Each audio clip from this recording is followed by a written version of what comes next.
النبي صلى الله عليه وسلم وحوضحي qofka aad aragtaan isagoo oo sameynaya qoom luud wixii lagu halaagay dila ka sameynaya iyo ka lagu sameynayaba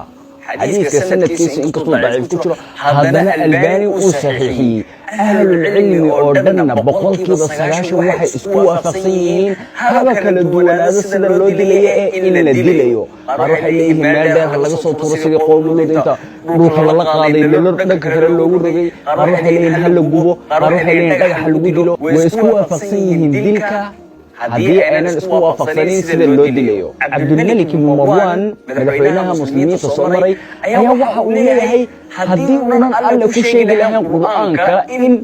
ragga wax ka daya ay jiraan maba aamineenba wallahi waa runtii sida يعني سي عقليات كل إنسان من حنية على الله ويجيبه بفرصة يسيله واش شغيستو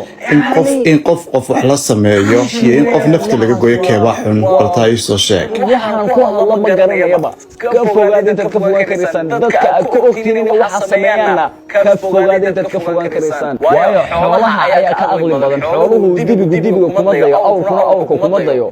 xoolo geey way jiraan soo baar aqolaan baa kana soo koraysaa يا وانك الله لحظة ديدا ناله حوليه بقى كأغلى بدن دكاس عروتين دقي عبك سوم يرون بعدين تكوستو من يورني حديث تعيب فاسعيلي مقال في جالسين قف جالسين كرسان اللي جايين تهاي